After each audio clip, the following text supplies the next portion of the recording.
निअमल मौला व निअमन नसीर।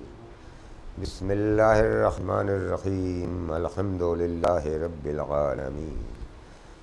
अस्सलातु वस्सलामु व तहियतु वल इकराम अलन नबीइल उम्मी हबीब क़ुलूबिना व तबीब नुफूसिना सय्यदना व मौलाना अबिल क़ासिम मुहम्मद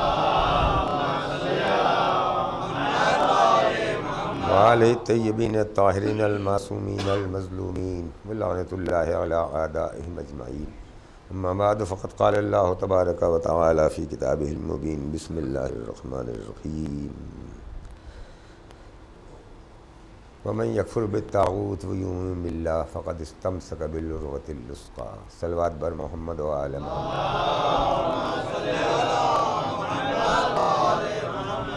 अज़ीज़ान गिरामी, इन मजलिसों का मौजू है तवल्ला और बेज़ारी, जिसे हम हमारी मज़हबी इस्तिलाह में तवल्ला और तबर्रा कहते हैं।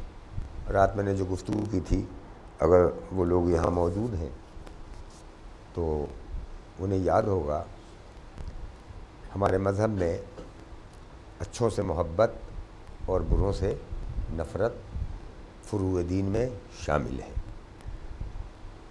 रात की गुफ्तगू में मैंने ये अर्ज़ किया था कि लोगों का ये कहना एक मुग़ालता है कि हमें बुराई से नफ़रत करनी चाहिए, बुरों से नफ़रत नहीं करनी चाहिए, इसलिए कि बुराई बुरों से अलग नहीं होती।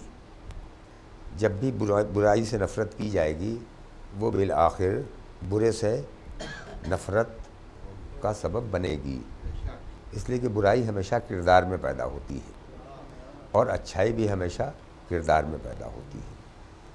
इस्लाम ने भी बुराई की सज़ा बुराई को नहीं दी है, बुरों को दी है। इस्लाम ने कहीं ये नहीं कहा कि चोरी की उंगलियां काट दी जाएं। चोरी की उंगलियां कहाँ होती हैं कि काटी जाएं? इस्लाम ने कहा चोरों की उंगली काटी जाए। इस्लाम ने ये नहीं कहा कि बदकारी को संसार कर दिया जाए, इस्लाम ने कहा बदकारों को संसार कर दिया जाए। तो ये मुग़ालता है कि जो बहुत से लोग इल्मी ज़बान में देते हैं हमें कि हमें बुराई से नफ़रत करनी चाहिए, बुरों से नहीं नफ़रत करनी चाहिए। हमें बुराई से भी नफ़रत करनी चाहिए और बुरों से भी नफ़रत करनी चाहिए। हमें अच्छाई से भी मोहब्बत करनी चाहिए और अच्छों से भी मोहब्बत करनी चाहिए। अगर अच्छाई से मोहब्बत नहीं होगी तो अच्छों से मोहब्बत नहीं होगी, और अच्छों से मोहब्बत नहीं होगी तो अच्छाई से मोहब्बत नहीं होगी। अच्छाई भी किरदार में पैदा होती है और बुराई भी किरदार में पैदा होती है। यहाँ जो मैं सबसे अहम बात आपके खिदमत में पेश करना चाहता हूँ वो ये है कि ये बताइए कि तवल्ला और तबर्रा उसूल दीन में शामिल है या फ़ुरूए दीन में? फ़ुरूए दीन में शामिल है। फ़ुरूए दीन और उसूल दीन का मतलब क्या है? उसूल दीन उस निज़ाम फ़िक्र को कहते हैं कि जो हमारे अंदर कायम होता है, और फ़ुरूए दीन उस निज़ाम अमल को कहते हैं जो बाहर कायम होता है। निज़ाम अमल दिखाई देता है, निज़ाम फ़िक्र तो आदमी के दिमाग में है, आदमी के दिल में है। तो जिन चीज़ों का ताल्लुक़ दिल व दिमाग से है उसको कहते हैं उसूल दीन, और जिसका ताल्लुक़ अमल से है उसे कहते हैं फ़ुरूए दीन, है ना। तो तवल्ला और तबर्रा यानी मोहब्बत और नफ़रत ये उसूल दीन में नहीं शामिल है, ये फ़ुरूए दीन में शामिल है।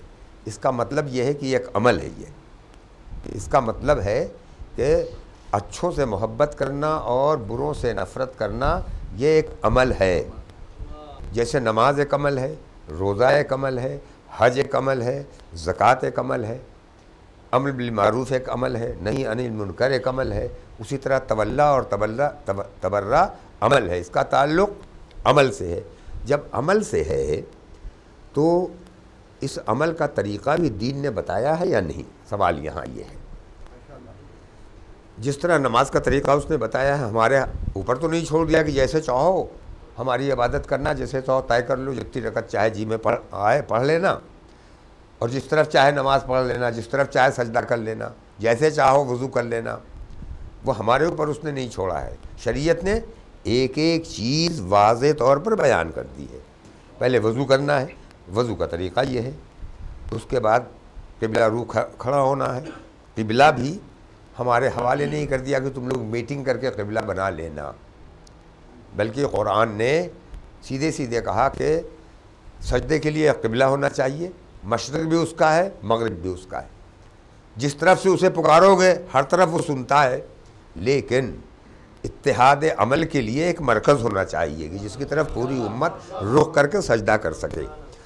और बहुत आसान था, पैगम्बर इस्लाम अपनी उम्मत से कहते कि तुम लोग आपस में बैठ के तय कर लो, एक मरकज़ ही तो बनाना है, एक मरकज़ ही तो बनाना है जिसकी तरफ सारे लोग रुख करके नमाज़ पढ़ें। जो मरकज़ बनेगा वो कोई खुदा तो नहीं बन जाएगा, वो सजदों का एक मरकज़ है। लेकिन पैगम्बर ने इतना काम भी उम्मत के हवाले नहीं किया। जब क़िबले का तय्युन का काम भी उम्मत के हवाले पैगम्बर इस्लाम ने नहीं किया, सजदों का क़िबला मुअय्यन करने का काम भी उम्मत के हवाले नहीं किया कि तुम लोग मशवरे से तय कर लो, तो पूरी ज़िंदगी का क़िबला जिसे बनाने वाले थे पैगम्बर, वो उम्मत के हवाले कैसे कर देते कि जाओ तुम लोग तय कर लो।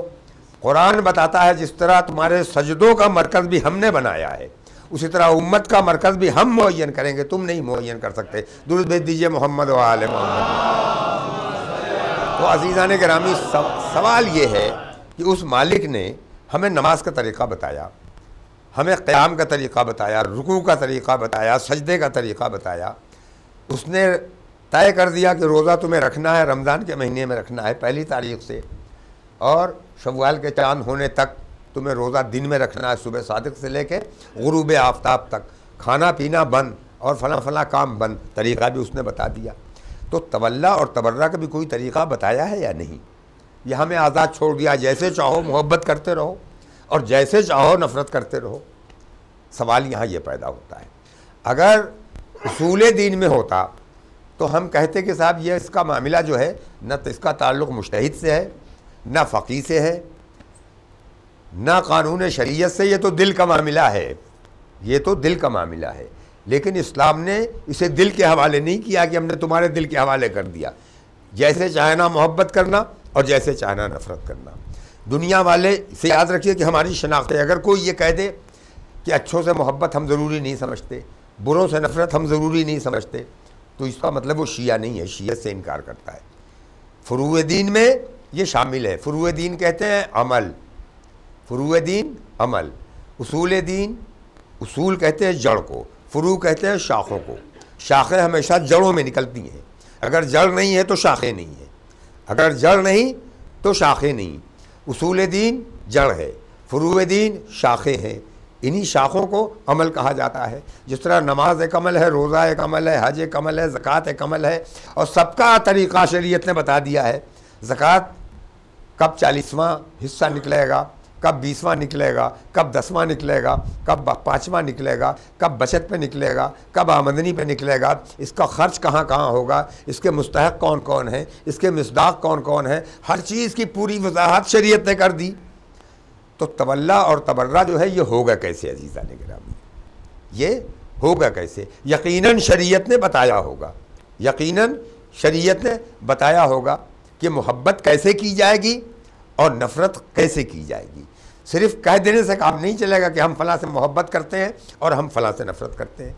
सुबह से शाम तक आप कहते रहिए हम फ़लाँ से मोहब्बत करते हैं, फ़लाँ से मोहब्बत करते हैं, फ़लाँ से मोहब्बत करते हैं, और सुबह से शाम तक कहते रहिए हम फ़लाँ से नफ़रत करते हैं, फ़लाँ से नफ़रत करते हैं, फ़लाँ से नफ़रत करते हैं। क्या हक़ अदा हो जाएगा? फ़ुरूए दीन में ये दो चीज़ें जो शामिल हैं उसका हक़ अदा हो जाएगा? नहीं अदा होगा तो हमें पता लगाना चाहिए, हमें पता लगाना चाहिए कि मोहब्बत कैसे की जाएगी और नफ़रत कैसे की जाएगी। बुरे भी हैं यहाँ, अच्छे भी हैं। हमें बुराई को भी पहचानना चाहिए, अच्छाई को भी पहचानना चाहिए, हक़ को भी पहचानना चाहिए, बातिल को भी पहचानना चाहिए। अगर नहीं पहचानेंगे हम तो ना अच्छों को पहचान सकते हैं ना बुरों को पहचान सकते हैं। सबसे पहले हमें अच्छाई को पहचानना चाहिए, बुराई को पहचानना चाहिए, हक़ को पहचानना चाहिए, बातिल को पहचानना चाहिए। यही तो मौलाए कायनात से कहा था। एक शख्स ने आके जब जंग जमल हो रही थी कि या अली, हमारी समझ में नहीं आता कि हम आपका साथ दें या उधर चले जाएं उस पार्टी में, उधर जो मोहतरमा क़यादत कर रही हैं उधर चले जाएं या इधर रहें। तो मौला ने कहा क्यों? कहने लगा हमारी समझ में नहीं आता कि हक़ किधर है। आप भी कोई मामूली शख्सियत नहीं है, रसूल के भाई हैं, नबी की गोद में परवरिश पाई है, पैगम्बर ने आपको कांधे पे बिठाया है, आपको गोद में खिलाया है, आपको ज़बान चुसाई है, आप बहुत अजीम हैं और वो भी कोई मामूली नहीं है। पैगंबर के साथ ज़िंदगी गुजारी है, उनकी शरीक हयात रही हैं, उनकी शरीक ज़िंदगी रही हैं, उनके साथ ज़ौजियत का रिश्ता है, उम्मुल मोमिनीन उम्महातुल मोमिनीन में शामिल हैं।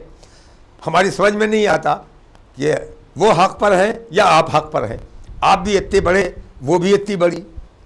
तो मौलाए कायनात ने क्या कहा? मौलाए कायनात ने कहा, ये तुमसे किसने कहा है कि हक़ शख्सियतों से समझा जाता है? पहले हक़ को समझ लो, शख्सियतें खुद समझ में आ जाएंगी।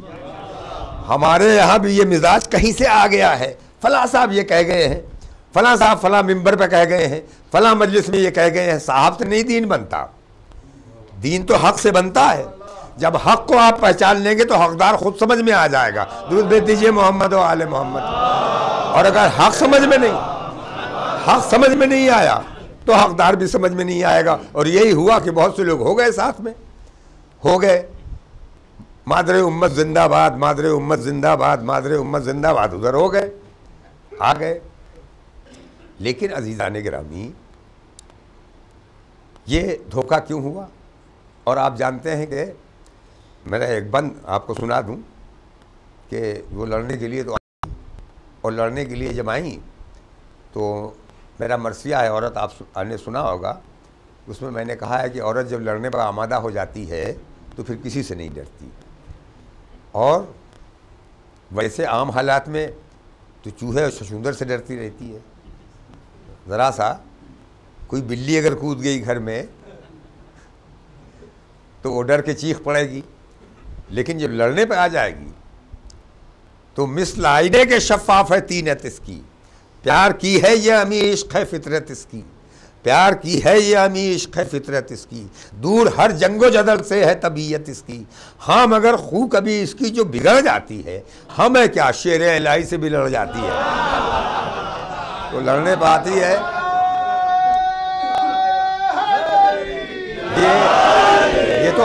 ये तो हक की बात मैं कह रहा हूँ अज़ीज़ान गिरामी। अभी जो असल बात आपको मुतवज्जा करना है वो ये है कि हमारा दीन, जिसने मामूली चीज़ों पर भी नज़र रखा है, उसने हमें मोहब्बत करने का भी सलीक़ा सिखाया है और नफ़रत करने का सलीक़ा सिखाया है। सलीक़े की बात आप बाद में आएगी। इस दुनिया में अच्छे भी हैं और बुरे भी हैं, अच्छे भी हैं बुरे भी हैं। जब बुरा बनता है आदमी तो इंतहाई पस्ती में पहुंच जाता है, इंतहाई पस्ती में पहुंच जाता है, लानत और ज़िल्लत की इंतहाई गहराई में। और जब अच्छा बनता है तो इतना अच्छा बन जाता है कि अपने पाँव दोषे पैगंबर पर रख के खड़ा हो जाता है, और खड़े होकर आवाज़ देता है, अगर चाहूँ तो कंगुरे अर्श पे हाथ डाल दूँ, कंगुरे अर्श पे हाथ डाल दूँ, खड़ा हो जाता है। तो आदमी अच्छा भी होता है बुरा भी होता है। अच्छों से मोहब्बत करना है, बुरों से नफ़रत करना है। नफ़रत और मोहब्बत कैसे होगी ये आगे, मगर है इस दुनिया में अच्छे भी हैं बुरे भी हैं। अबू लहब भी है, अबू जहल भी है, सलमान फ़ारसी भी हैं, अबू ज़र गफ़ारी भी हैं, हज़रत अम्मार भी हैं, हज़रत मक़दाद भी हैं, शिमर भी है, हुरमुला भी है। सब हैं अच्छे और बुरे हैं। आदमी बुलंद होता है तो बुलंद होता चला जाता है, इतना बुलंद होता है कि अल्लाह मदह करता है, फरिश्ते दरवाजे पर आते हैं। कभी खाता है दर किज़्ब व रिया की खैरात, देखिए दोनों रुख हैं, कभी खाता है दर किज़्ब व रिया की खैरात, कभी ले जाते हैं खुदा के मलक दर से ज़कात, सर पे रखे हुए फिरता है कभी लातो मनात, डाल देता है कभी कंगुरे अर्श पे हाथ, कभी जाता है दर जुल्म सजाने के लिए, कभी आते हैं मलक झूला झुलाने के लिए, कभी आते हैं मलक झूला झुलाने के लिए। खुद कभी मंजिले ईमा से पलट आता है, कभी डूबे हुए सूरज को भी पलटाता है, कभी हिम्मत के कबा फाड़ दिया करता है, कभी पत्थर पे अलम गाड़ दिया करता है।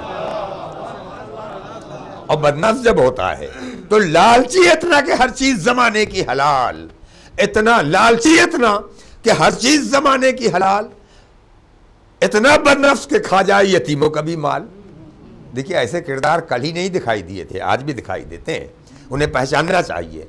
लालची इतना कि हर चीज जमाने की हलाल, इतना बदनफ्स के खा जाए यतीमों का भी माल, अपने ही हर्ष में अपने ही घर में लगा दे हवसो हिर्स के जाल, और इतना खुददार कि उठे न कभी दस्ते सवाल, अहले बातिल से खजूरों की चटाई भी न ले, तख्त क्या शय है नुसैरी से खुदाई भी न ले, तख्त क्या शय है नुसैरी से खुदाई भी न ले, तख्त क्या शय है नुसैरी से खुदाई भी न ले।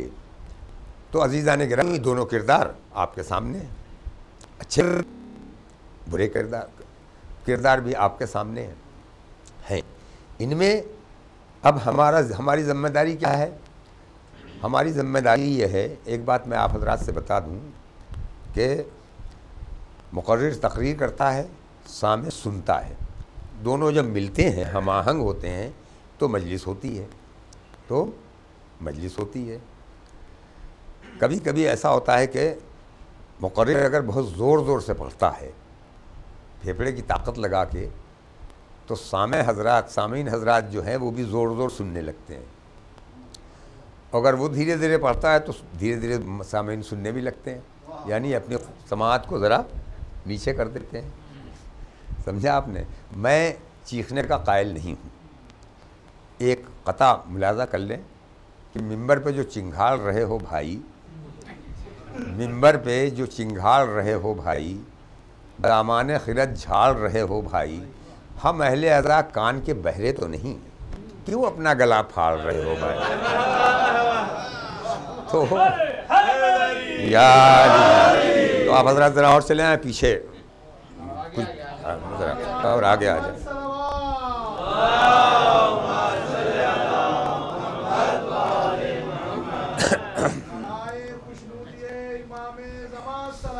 तो जब जिस कौम में चीखने की आदत ज़रा हो जाती है, उसमें संजीदा बातें कम हो जाती हैं और फिर बड़ी मुसीबत होती है। कभी कभी ज़रूर बुलंद आवाज़ में गुफ्तगू करनी चाहिए, और बिलखुसूस जब ज़िक्र अहले बैत आता है तो ख़ुद ब ख़ुद हमारी आवाज़ में एक ताकत पैदा हो जाती है। मसलन हम जब नारे लगाते हैं तो हमारी आवाज़ में एक ताकत पैदा हो जाती है। नारे हैदरी, नारे तकबीर, नारे रसालत। नारे रसालत ज़रा ढीला होता है, नारे तकबीर ज़रा कुछ और बुलंद होता है, नारे हैदरी ज़रा ज़्यादा बुलंद होता है, ज़रा ज़्यादा बुलंद होता है। मैं सोचने लगा कि नारे तकबीर 2-4 जगह लगता है तो नारे हैदरी 10-20-50 जगह लग जाता है। आखिर इसका सबब क्या है? इसका सबब क्या है? नमाज की सफ़ें 10 जगह कायम होती हैं तो फ़र्श मजलिस 100 जगह बिछ जाता है। 5 मस्जिदें बनती हैं तो 1000 इमाम बाड़े बने जाते हैं। 5 मस्जिदें बनती हैं तो 1000 इमाम बाड़े बन जाते हैं। 10 मरतबा नारे तकबीर की आवाज़ बुलंद होती है, 1000 मरतबा नारे हैदरी की आवाज़ बुलंद होती है। इतना फ़र्क ज़िक्र खुदा और ज़िक्र अहले बैत में क्यों है? कुरान ने इसका जवाब दे दिया। कुरान कहता है फ़ज़्कुरूनी अज़्कुरकुम, तुम मेरा ज़िक्र करो मैं तुम्हारा ज़िक्र करूँगा, तुम मेरा ज़िक्र करो मैं तुम्हारा ज़िक्र करूँगा। अल्लाह ने वादा कर लिया, अल्लाह ने वादा किया कि तुम अगर मेरा ज़िक्र करोगे तो मैं तुम्हारा ज़िक्र करूँगा, तुम मुझे याद करोगे मैं तुम्हें याद रखूँगा, तुम मुझे याद रखोगे मैं तुम्हें याद रखूँगा। और अल्लाह का वादा गलत नहीं होता, सादिकुल वाद है।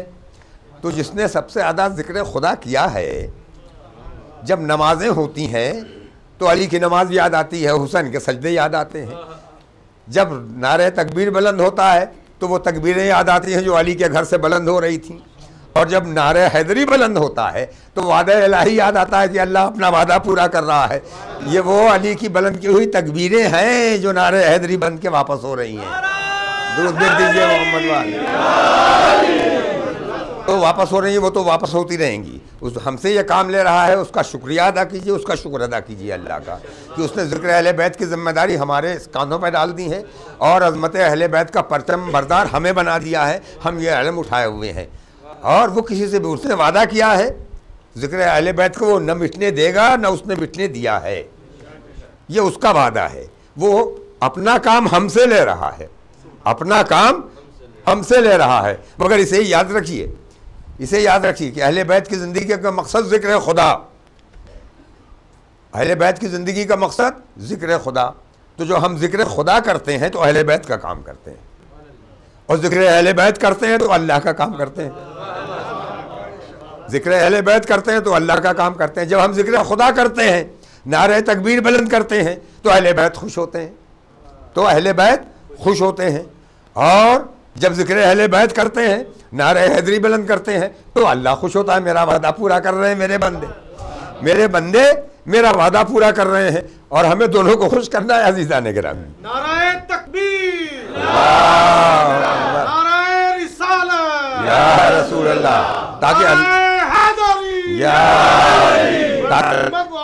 अल्लाह भी खुश हो, यहाँ वो भी खुश हो। आप जानते हैं इमाम हुसैन अलैहिस्सलाम मैदान अरफात में बैठे हुए हैं। एक शख्स आया, आपकी खिदमत में बैठ गया, आपने खोश अंगूर उसके आगे रख दिया। उसने कहा सुभान अल्लाह, आसमान की तरफ देख के।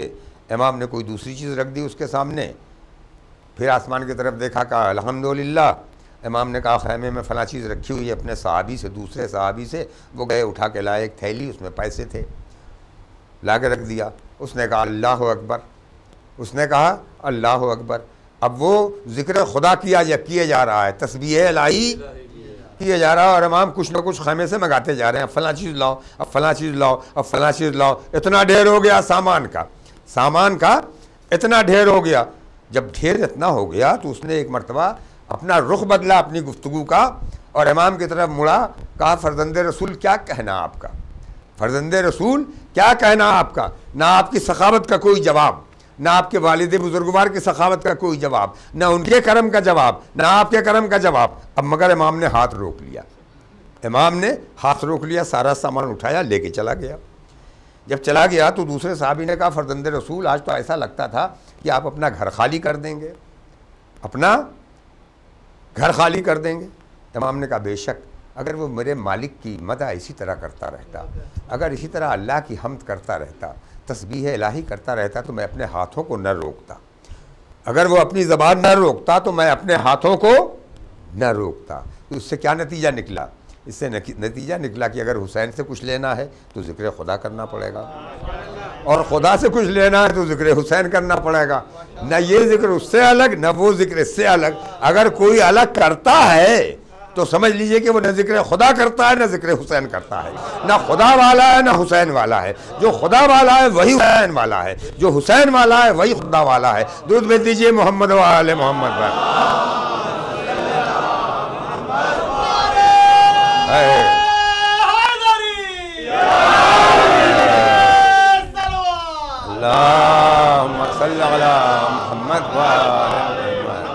तो अज़ीज़ान गिरामी, अब यहाँ तक आप आ गए हैं तो मोहब्बत का कोई ना कोई तरीक़ा होगा जो दीन ने बताया है, और नफ़रत का भी कोई ना कोई तरीक़ा होगा जो दीन ने बताया है।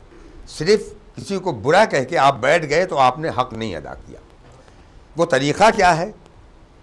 मोहब्बत का तरीक़ा, मोहब्बत को अरबी में विलायत भी कहते हैं, इसी को तवल्ला कहते हैं।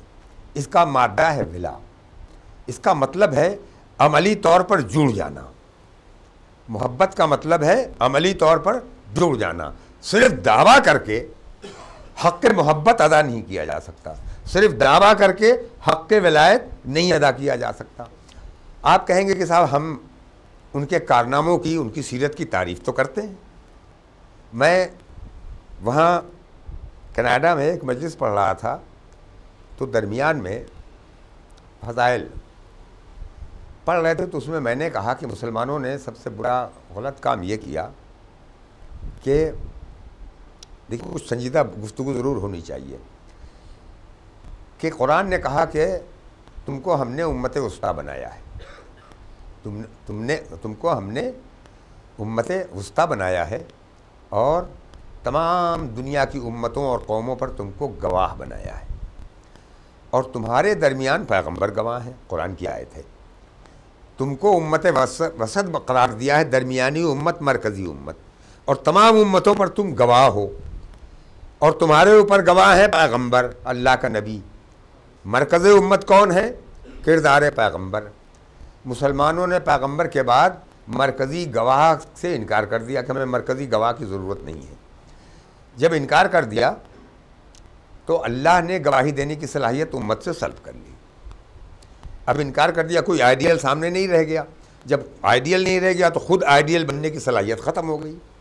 नतीजा ये है कि दुनिया वहाँ पहुँच गई कि आज जो भी हैं, जितनी कौमें भी हैं, इस कौम से, इस मिल्लत से इस उम्मत से सबक लेने के बजाय नफ़रत की नज़र से देखते हैं। कोई दहशतगर्द कहता है, कोई जाहिल कहता है, कोई बैकवर्ड कहता है, कोई तवहुम परस्त कहता है। तरह तरह के आवाज़ें कसे जा रहे हैं सारी दुनिया में।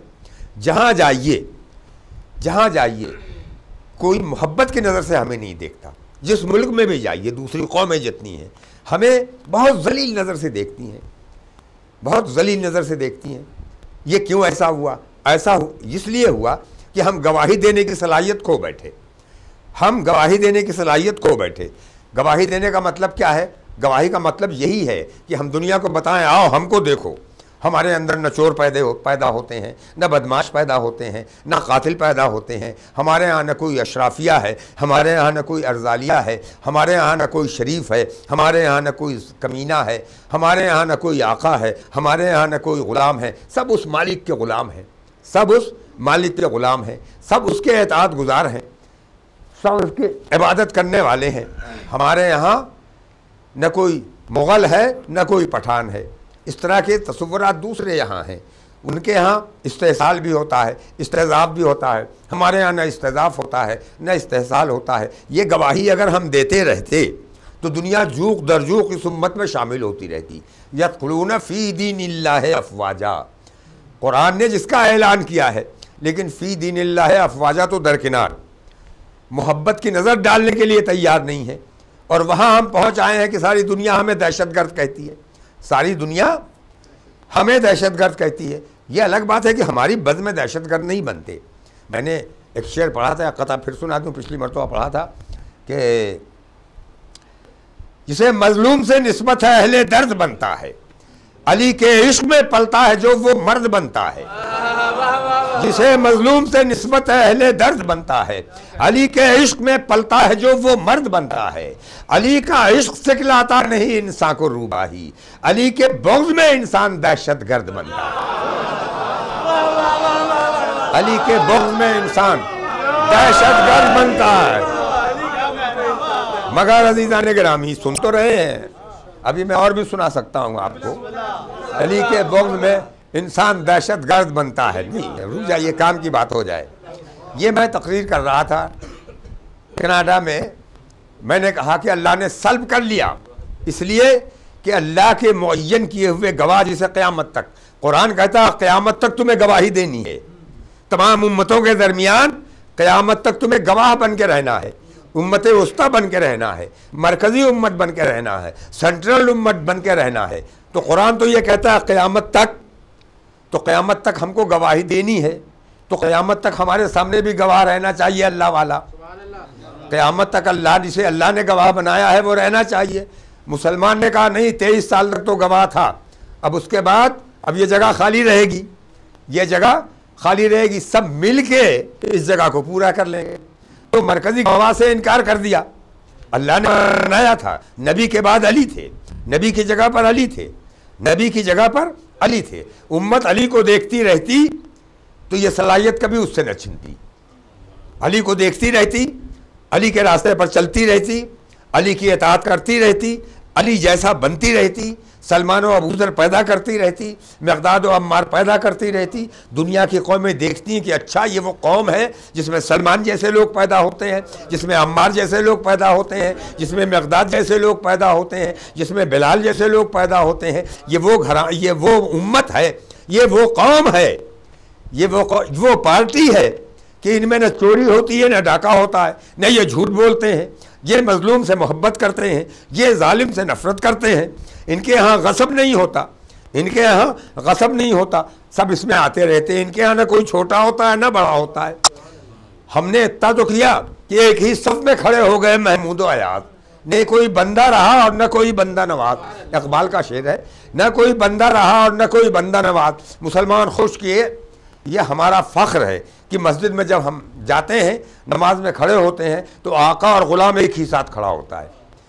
मगर अज़ीज़ान गिरामी, इस्लाम इसके लिए नहीं आया था कि मस्जिद में आका और ग़ुलाम को एक साथ खड़ा कर दो। इस्लाम इसलिए आया था कि न कोई आका पैदा हो, न कोई ग़ुलाम पैदा हो। मस्जिद के बाहर भी न कोई महमूद हो, न कोई अयाज हो। मस्जिद के अंदर महमूद व अयाज को बराबर खड़ा कर देना, ये कौन सा कमाल है। मुसलमानों ने इसी पर कनाअत कर ली कि चलिए बैठता काफ़ी है। इतना काफ़ी है। और दुनिया की निगाहें मुसलमानों से रफ्ता रफ्ता हटने लगीं। ये मैं वहाँ पढ़ रहा था, एक साहब खड़े हो गए, एक नौजवान, एक 40 साल की उम्र रही होगी, बीच में बिल्कुल। अच्छा, मजलिस पढ़ते हुए कोई खड़ा हो जाए तो मुकर्रिर जो है खप तो ज़रूर हो जाएगा। उन्होंने फ़ौरन सवाल कर दिया कि मौलाना ये तो आपने कह दिया आज उम्मत जलील हो रही है इसलिए कि उस मरकज़ी गवाह के वजूद से इनकार कर दिया, मरकज़ी गवाह की ज़रूरत से इनकार कर दिया। अल्लाह ने उम्मत वस्ता बनने की सलाहियत सल्ब कर ली है। जो मनसब दिया था इस उम्मत को, मुसलमानों को, वो मनसब अल्लाह ने वापस ले लिया और उम्मत जलील हो रही है। हम क्यों जलील हो रहे हैं? हमने तो मरकज़ी गवाह से इनकार नहीं किया, हमने तो मरकज़ी गवाह से इनकार कभी नहीं किया। हमेशा से विलायत का कलमा पढ़ते चले आ रहे हैं। तो अब मिंबर पे थी, जल्दी सोचना तो बहुत मुश्किल है, लेकिन फ़ौरन ही दिमाग में जवाब उसका आ गया। हमने कहा भाई ये तो सही है, ये तो सही है कि हमने इनकार नहीं किया, हमने मरकज़ी गवाह से इनकार नहीं किया, लेकिन हम मरकज़ी गवाह की सीरत जो है उसको इस्तेमाल करने के बजाय सिर्फ उसका जिक्र करते रहे बस। अगर कोई किसी डॉक्टर से नुस्खा लिखा के लाए, डॉक्टर कितना बड़ा हाजिक हो, तबीब कितना बड़ा हाजिक हो, नुस्खा लिखा के लाए और सुबह शाम खाली पढ़ता रहे, वाह वाह वाह वाह क्या उम्दा नुस्खा है, आह क्या अच्छा नुस्खा है, ऐसा नुस्खा तो कोई लिख ही नहीं सकता। आप बताइए क्या मरज़ दूर हो जाएगा?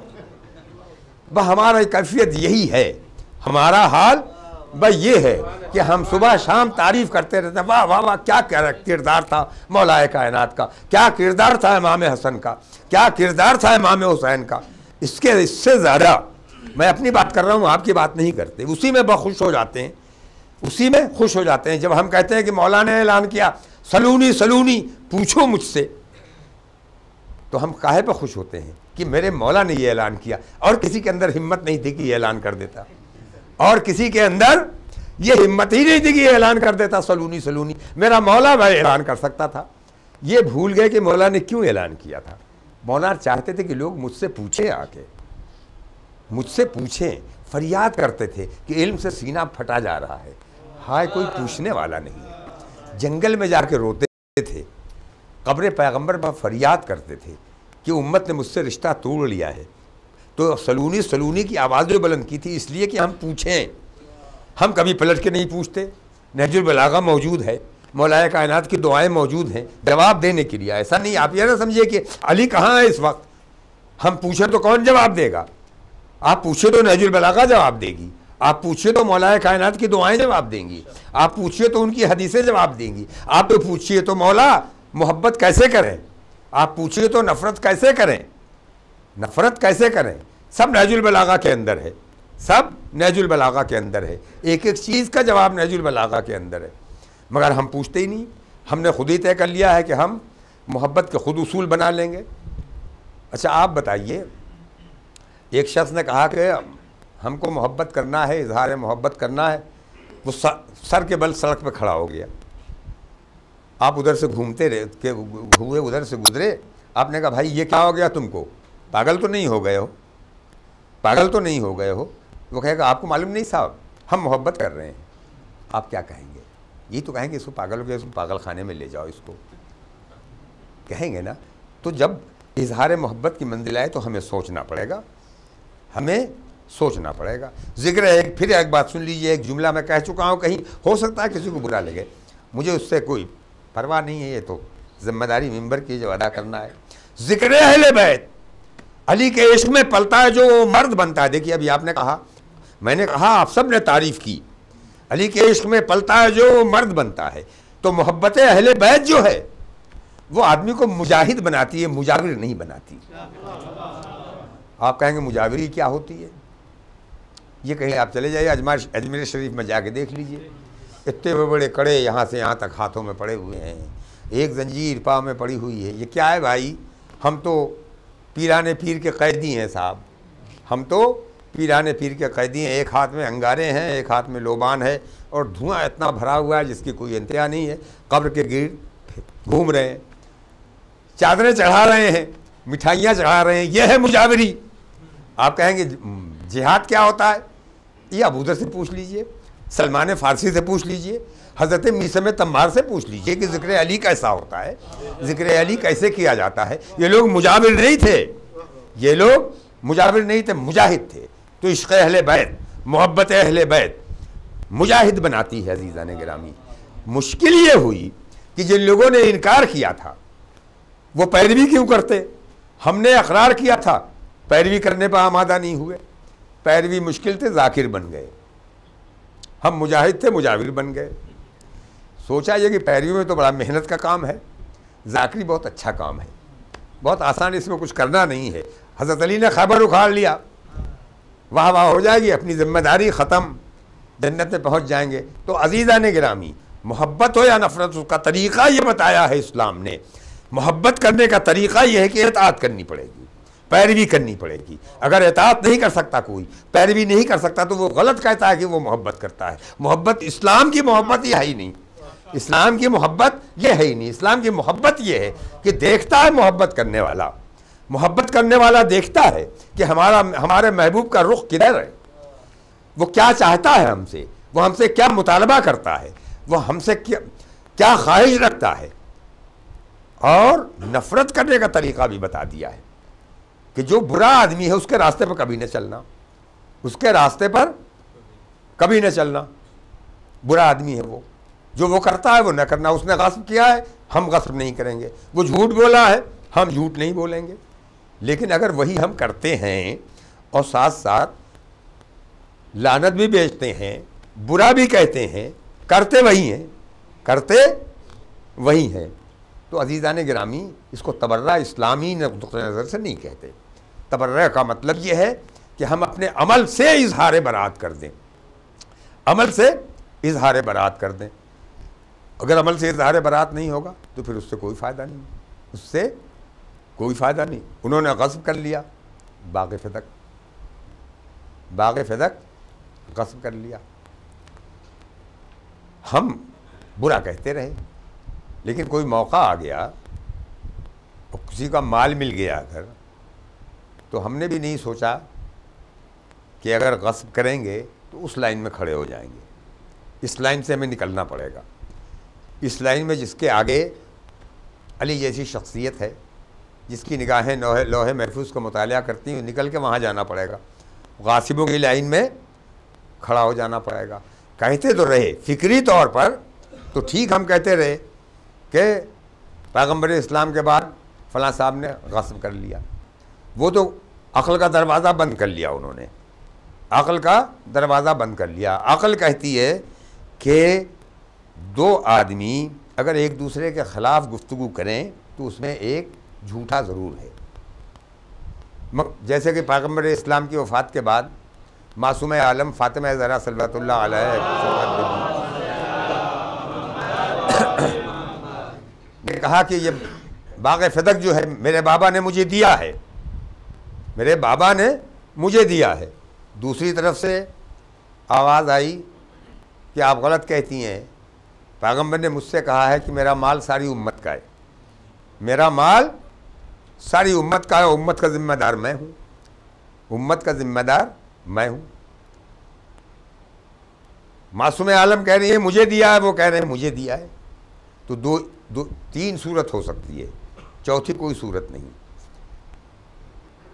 या तो वो गलत बयानी से काम ले रहे हैं, झूठ बोल रहे हैं, या माअज़ल्लाह ये गलत बयानी से काम ले रही हैं, या माअज़ल्लाह पैगम्बर ने ये झगड़ा लगाया है, उनसे कुछ कहा, इनसे कुछ कहा। तीन में से कोई ना कोई एक ज़िम्मेदार ज़रूर है इस झगड़े का, इस फसाद का कोई ना कोई ज़िम्मेदार ज़रूर है ना। या वो झूठा, या ये गलत बयानी कर रही है माअज़ल्लाह, या पैगम्बर ये झगड़ा लगा के चले गए हैं, या पैगम्बर इस्लाम ने ये झगड़ा लगा दिया है। तो अक़ल ये कहती है अज़ीज़ान गिरामी, हम ये मानने के लिए तैयार नहीं कि तीनों ठीक। नबी पर नज़र डाली, अल्लाह ने आखिरी नबी बनाया है, मेयार बनाया है, उसवे हसना करार दिया इनके अमल को। नबी ऐसा नहीं कर सकता। अगर हम मान लेंगे तो सारा कुरान ख़तरे में पड़ जाएगा, हदीसें ख़तरे में पड़ जाएंगी, दीन ख़तरे में पड़ जाएगा ना। अब बाकी बचे दो आदमी, बाकी बचे दो आदमी। कम से कम अक़ल इतना तो फ़ैसला कर ही लेती है कि जिसने नबी की ज़बान चूसी है वो झूठ नहीं कह सकती। जिसे नबी सदाकत का गवाह बना के मुबायला में ले गए, वो गलत बयानी से काम नहीं ले सकता। जिसे नबी ने कहा कि जिसने इनको अजियत दी, फातिमा को, उसने मुझे अजियत दी, वो गलत बयानी से काम नहीं ले सकता। अब एक ही बचा, किसी के जज के सामने ये मुकदमा रख दीजिए, यूं ही वो फैसला करेगा अजीज़ान गिरामी, इसी तरह वो फैसला करेगा। तो हम फैसला कर देते हैं, वो बुरा है। अब जब फैसला कर दिया तो साथ ही साथ हमें नफरत होनी चाहिए गसब से, हमें नफरत होनी चाहिए गलत बातों से, हमें नफरत होनी चाहिए झूठ बोलने से। और अगर नफरत नहीं हुई तो इसका मतलब कि हमने बरात का हक अदा नहीं किया, हमने तबर्रा का हक अदा नहीं किया, खाली हम तारीफ़ करते रहे हैं। तो अब बाकी इंशाअल्लाह इसमें बहुत सी बातें रह गई हैं जो मैं कल आपकी खिदमत में पेश करूँगा। हम उनके मानने वाले हैं कि जिनका किरदार जब गैरों के सामने आ जाता है तो वो अपनी ज़मीनें झुका देते हैं, वो अपनी ज़मीनें झुका देते हैं। हम उनको मानने वाले हैं। अगर हम उनसे सबक लें और थोड़ा सा असर पैदा हो जाए, हमारे किरदारों में ज़रा सी झलक पैदा हो जाए किरदार अहले बैत की, तो दुनिया हमें ऐसे नहीं देखेगी, अक़ीदत की नज़रों से देखेगी। और ये इंतहाई ख़तरनाक दौर है अज़ीज़ान गिरामी। हम 21वीं सदी में दाखिल हो चुके हैं। ये 21वीं सदी है, 21वीं सदी है। इससे पहले अमवी और अब्बासी दौर में हम सिर्फ शहीद कातिल किए जाते रहे, मारे जाते रहे, हमारा घर उजड़ता रहा, हम शहीद किए जाते रहे, हमारा खून बहता रहा, हम बेगुनाह खून बहता रहा, बस्तियाँ उजाड़ी जाती रहीं। एक रात में कर्ह का पूरा महल्ला बर्बाद कर दिया गया। बनी अब्बास और बनी उमैया का दौर यूँ गुजर गया, तकरीबन सदियाँ गुजर गईं। उसके बाद जब ईरान में शिया बादशाह हो गया तो शिया बादशाह था, सिर्फ शिया हुकूमत नहीं कायम हुई। अब उस वक्त भी दुनिया ने हमारे ऊपर तरह तरह के पर्दे डाल दिए कि कोई शियत तक पहुँचने न पाए, कोई शियों को समझने न पाए कि इनका निज़ाम फ़िक्र क्या है, इनका निज़ाम अखलाक क्या है, इनका निज़ाम अमल क्या है, ये होते क्या हैं, ये कौन सी कौम है, ये क्या मानती है, इसकी फ़िलासफ़ी क्या है, इसकी आइडियालॉजी क्या है। दुनिया ने पर्दा डाल दिया। पुरानी किताबें आप देखिए जो लिखी गई हैं, इब्ने बतूता बहुत बड़ा सैयाह का नाम है, वो आया, उसने कहा एक कौम शिया भी रहती है जो मक्के में हज करने नहीं जाती, करबला जाती है, जो करबला में जाती है और नौहा पढ़ते हैं और मातम करते हैं, बस जैसे तारीख के चेहरे से मक्खी हटाई जाए। यूँ शियों का जिक्र किया, ख़त्म हो गए। एक साहब हिंदुस्तान में उन्होंने बर्रे सग़ीर के तमाम मज़ाहिब के बारे में लिखा, और उन्होंने लिखा कि एक कौम शिया भी है जो कहती है कि हज़रत अली में अल्लाह ने हुलूल किया था, माअज़ल्लाह। हिंदी में किताब लिखी गई मगर उनको यही पता, ये करके चले गए। तो सदियाँ गुजर गईं, शीयत के चेहरे पर पर्दा पड़ा हुआ था। ये हमारे शहीदों के खून की बरकत है कि इस 21वीं सदी में पहुँचते पहुँचते आज हमारा नाम आलमी मंजरनामे की पेशानी पर आ चुका है। हमारा नाम आलमी मंजरनामे की पेशानी पर चमक रहा है। अब दुनिया की हर कौम समझना चाहती है कि शीयत है क्या, शिया होता है कौन, ये शिया मजहब निकला कहाँ से, ये अब तक कहाँ छुपे हुए थे, मुसलमानों में इनकी हैसियत क्या है, मुसलमानों में इनकी हैसियत क्या है। तो मैं अपने नौजवानों और अपने बच्चों से गुजारिश करूँगा और उनकी खिदमत में ये दरख्वास्त है कि ऐसा नाजुक मोड़ है तारीख़ का, यहाँ हम सब की जिम्मेदारी है। कौन सी जिम्मेदारी है? दुनिया देखना चाहती है, दुनिया समझना चाहती है कि शीयत है क्या, शिया कौन होता है, शिया कैसा होता है। और ये भी आप समझ लीजिए, हमारा कोई अमल अब दुनिया वालों से छुपा नहीं है, दुनिया वालों से छुपा नहीं है। हम सब की ज़िंदगी सैटेलाइट के सामने है, बिल्कुल समझ रहे हैं, अपना कंप्यूटर के ज़रिए से अब सबके सामने है, कोई छुपी नहीं है। ये ना समझिए कि हम कमरे में बैठ के अगर कुछ कहते हैं तो दुनिया नहीं सुनती। एक अजीब व गरीब वाक़या हम आपको बता दें। पिछले साल लंदन में हमारे एक जाकिर ने 9 रबीउल अव्वल को एक तकरीर की। शुरू ही उन्होंने किया कि आज मैं मिंबर का वो आदमी नहीं हूँ जो रोज़ रहता था, और आज के दिन न कोई तहजीब है और न कोई पाबंदी है और कुछ भी नहीं है। और उन्होंने एक ऐसे शेर से अपनी तकरीर शुरू की कि जो मैं मिंबर से वो शेर नहीं पढ़ सकता। और फिर उन्होंने वो फोश बातें कहना शुरू की और मजमा जो है नारे लगाने लगा, मजमा नारे लगाने लगा, फलां और फलां और फलां और फलां के बाप और फलां की माँ और फलां की बहन, एक अजीब अजीब नारे। अच्छा वो भूल गए, इतनी लंबी तकरीर कर दी, खूब नारे लगे, जो नारे लगे आप समझ रहे होंगे कैसे नारे लगे। उसके बाद किसी ने ये समझा कि बहुत अच्छी तकरीर है, इसको इंटरनेट में डाल देना चाहिए, उसको इंटरनेट पे डाल दिया, उसे इंटरनेट पे डाल दिया। इंटरनेट पे जब डाल दिया तो एक साहब ने, ये बड़ी दाढ़ी वाले, उन्होंने एक तकरीर की और सब नौजवान बैठे हुए हैं, उसमें उन्होंने तकरीर की कि भाइयों देखो, हम जो कहते हैं कि शिया काफिर हैं तो लोग हमको गलत कहते हैं शिया भी तो नमाज़ पढ़ते हैं, शिया भी तो रोज़ा रखते हैं, वो भी मुसलमान हैं, वो हमारे भाई हैं, हमको गलत समझते हैं, आइए हम आपको दिखाते हैं। पहले ये कहने के बाद उन्होंने कहा अच्छा ये बताइए, अगर कोई आपकी माँ को गाली दे तो आप क्या करेंगे? जितने नौजवान थे सब खफा हो गए, कहने साहब हम बदला लेंगे उनसे और उनको मारेंगे, उनको पीटेंगे। फ़ौरन उन्होंने जोड़ लगाया अगर कोई उम्मत की माँ को गाली दे तो उसने कहा तब तो उसका कत्ल हमारे लिए वाजिब हो जाएगा। अब उन्होंने वो तकरीर लगा दी, कहना ये सुन लो, ये सुन लो। एक और इंटरनेट पे मैंने खुद देखा, एक तस्वीर है, उसके दोनों हाथों में जंजीर है और पूरा बदन ज़ख्मी है, खून बिल्कुल बह रहा है और ऐसे हाथ उठाए हुए, चेहरा वरा कुछ बदला वदला है, बाल बाल बिखरे हुए, नीचे लिखा हुआ है उसके दिस इज़ शियाइज़्म, दिस इज़ शियाइज़्म। तो ये आप समझ लें कि एक तरफ हमको बदनाम करने पर भी एक बहुत बड़ा तबका लगा हुआ है, हमें बदनाम करने पर लगा हुआ है, दुनिया की निगाहें हम पे हैं। अब इमाम जाफर सादिक अलैहिस्सलाम की अब तकरीर, यह हदीस मुलाज़ा फरमा लें, अपने शियों से उन्होंने कहा है देखो ऐसे बनना कि तुम्हें देख के लोग हमें पहचान ले, ऐसा बनना, ऐसा किरदार बनाना कि तुम्हारे किरदार को देख के लोग हमें पहचान ले, ऐसा किरदार न बनाना कि तुम्हें देख के लोग हमारे बारे में गलत फहमी का शिकार हो जाए। बस मेरे नौजवानों, मैंने अपनी गुफ्तगू ख़त्म कर दी। हमें बाहोश रहना चाहिए कब हमारी कौन सी बात किसको बुरी लग जाए, मगर इसका मतलब ये भी नहीं है कि हम कोई गलत बात कहने लगे। एक न्यू जर्सी में एक साहब थे, उन्होंने कहा साहब आप लोग, हमसे उन्होंने कहा आप लोग बीबी की तौहीन करते हैं। हमने कहा बीबी कौन? कहने लगा हज़रत फ़लाँ, उम्मुल मोमिनीन हज़रत फ़लाँ। हमने कहा साहब कुरान ने तो बीबी नहीं कहा है उनको, हम उतना ही कहते हैं जो जितना कुरान ने कहा है। हम कोई ऐसी बात नहीं करते जो तहजीब के ख़िलाफ़ हो, जो इस्लामी उसूल के ख़िलाफ़ हो। हम तो अपने मौला से सबक लेते हैं। उन्होंने शिकस्त भी दे दी और नबी के नामूस को मजरूह नहीं होने दिया।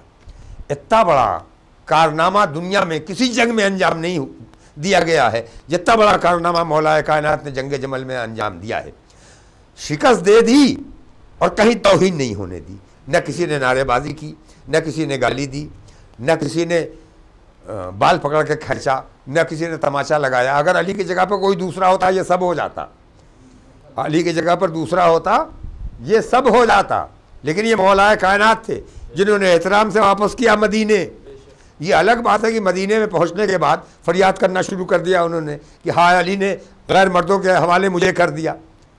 ये तो उनका मिजाज था, बदनाम करना उनका मिजाज था, ये अली का मिजाज था कि नामूस रसूल का मामला है। तो मैंने उनसे कहा साहब ये बीबी कहाँ से हो गई? हम तो उतना ही कहते हैं जितना रसूल अल्लाह ने कहा है। अल्लाह ने तो कहा है कि ऐ नबी तुम्हारी दोनों बीवियों के दिल टेढ़े हो गए हैं। सूरह तहरीम पढ़ लीजिए तो हम कहते हैं उनके दिल टेढ़े हो गए हैं। कुरान कहता है तुम्हारी दोनों बीवियों के दिल टेढ़े हो गए हैं। इनको लूत की बीवी का वाक़या सुना दो और नूह की बीवी का वाक़या सुना दो, वो दोनों नबी की बीवी होने के बाद जहन्नम में जाएंगी। तो हमने कहा साहब हम तो उतना ही कहते हैं जितना कुरान कहता है, आप हमसे खफा क्यों होते हैं? इससे ज़्यादा हम आगे बढ़ने की कोशिश नहीं करते। कुरान ने बता दिया है उनके दिल टेढ़ा था और दिल जिसके साथ टेढ़ा हो जाएगा वो सिरात मुस्तकीम का मुसाफिर नहीं है, वो तो जहन्नम की तरफ उसका रुख हो गया है। अब जितना चलता जाएगा जहन्नम से करीब होता चला जाएगा। हम वही कहते हैं जो कुरान कहता है, उससे ज़्यादा बढ़ के हम गुफ्तगू नहीं करते। तो अज़ीज़ान गिरामी, हमें ये एहसास रहना चाहिए कि हम पे सारी दुनिया की निगाहें हैं। हमको अली वाला बन के हुसैन वाला बन के, पैगंबर वाला बन के, अल्लाह वाला बन के दुनिया को बताना है कि आओ देखो शियाइज़्म इसे कहते हैं, आओ देखो शिया मजहब इसे कहते हैं, हमारा अखलाक ऐसा होता है। हम कोई बेवकूफ़ी की बात नहीं करते, हम कोई पागलपन की बात नहीं करते, हम कोई ऐसी अहमकाना हरकत नहीं करते कि जो अक़ल के ख़िलाफ़ हो, जो मंतिक़ के ख़िलाफ़ हो, जो उसूल अखलाक के ख़िलाफ़ हो। इसलिए कि हम इसके कायल हैं कि हमारा इमाम मौजूद है, और मौजूद है तो वो हमारी ख़बर भी लेता है, हमसे वाकिफ़ भी है। बाकी बातें इंशाअल्लाह कल की तकरीर में, ये जश्न की तकरीर है, आखिर में एक नज़्म मैं बारगाहे वली असर में पेश कर दूँ, इसलिए कि वक्त ख़त्म हो गया है। एक नारे सलात की इस्तदुआ, और आप लोग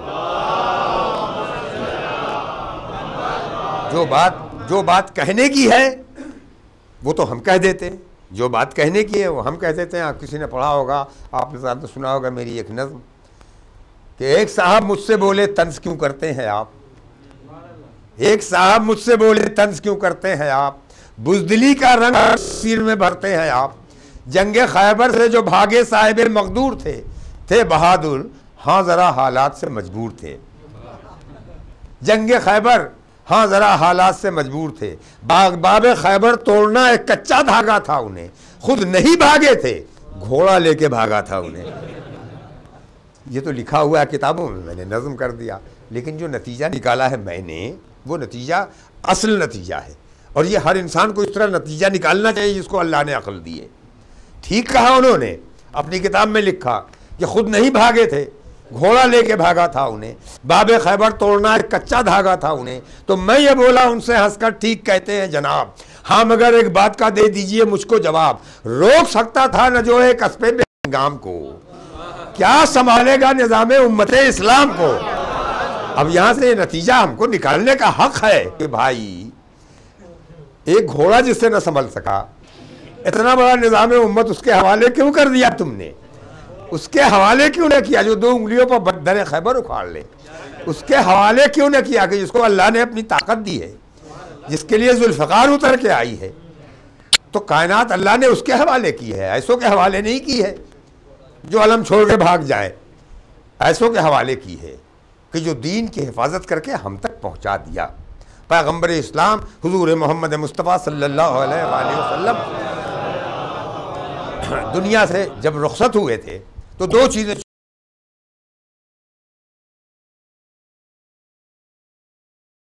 छोड़ी थी, एक इस्लामी हुकूमत जिसे खिलाफत कहते हैं, और एक अल्लाह का दीन जिसे इस्लाम कहते हैं। एक अल्लाह का दीन जिसे इस्लाम कहते हैं। इस्लाम हमको मिल गया, नमाज रोज़ा हज ज़कात सब कुछ हमको मिल गया, पूरा कानून शरीयत हमको मिल गया, हम तक आ गया। 1400 साल बाद इस्लाम मौजूद है, हम भी मौजूद हैं, और अगर हम इस्लाम की पाबंदी करना चाहें तो पूरी तरह पाबंदी कर सकते हैं। मगर जो इस्लामी निज़ाम, इस्लामी माशरा पैगम्बर ने छोड़ा था, जो इस्लामी हुकूमत पैगम्बर ने छोड़ी थी, वो न जाने कहाँ चली गई, वो हम तक नहीं पहुँची, वो हम तक नहीं पहुँची। मुसलमानों से पूछा भाई वो निज़ाम हुकूमत कहाँ गया, कह लेंगे वो तो बहुत दिन तक खिलाफत के नाम पर जिंदा रहा, बिलाखिर टर्की में हमेशा के लिए दफन कर दिया गया। इसका मतलब कि 2 तबके हुए। एक वो तबका जिसने हुकूमत के निज़ाम संभाल लिया, कहा हुकूमत हमारा काम है, और कुछ लोग थे जिन्होंने कहा दीन की हिफाजत हमारा काम है, दीन की हिफाजत हमारा काम है, जिन्होंने दीन की हिफाजत की जिम्मेदारी ली, दीन को हम तक पहुँचा दिया। जो हुकूमत पर काबिज हुए, हुकूमत के साथ खुद भी फना हो गए हमेशा के लिए। आज पूरी दुनिया में कहीं इस्लामी हुकूमत नहीं है, कहीं खिलाफत नहीं है, क्या है नहीं है, कोशिश की जा रही फिर से कायम हो जाए, कायम होने का कोई इम्कान नहीं है। जिन्होंने दीन की हिफाजत की जिम्मेदारी अल्लाह ने जिनके सुपुर्द की थी, उन्होंने दीन हम तक पहुँचा दिया, हम तक पहुँचा दिया।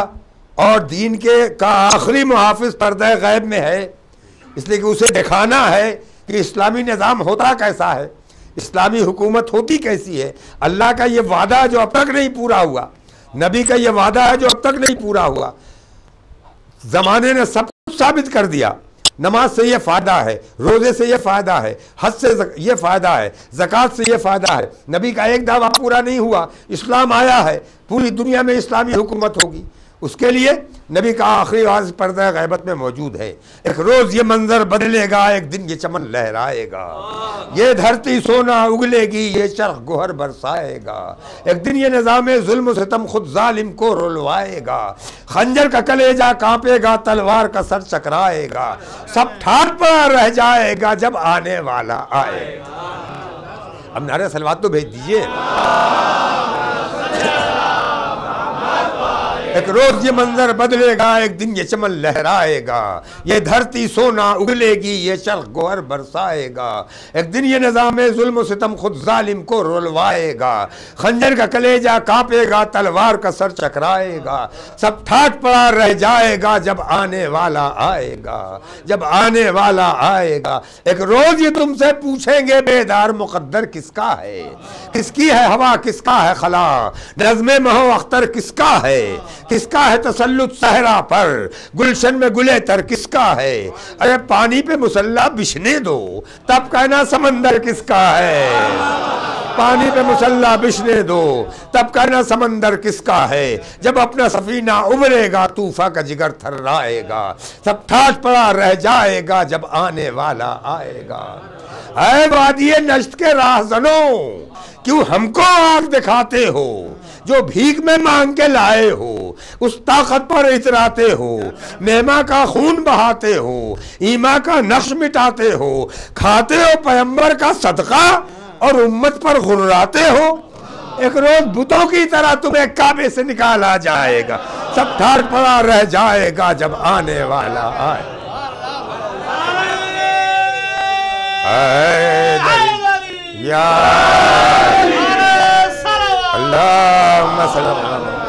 सब ठाठ पड़ा रह जाएगा जब आने वाला आएगा।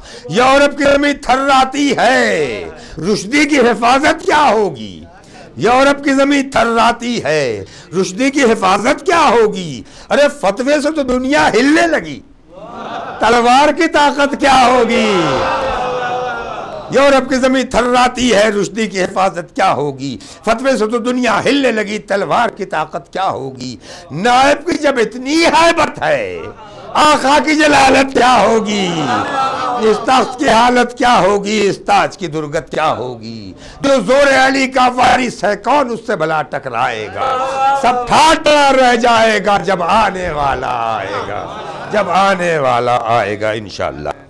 बाकी बातें इंशाअल्लाह कल। आवाज़ बुलंद सलवात।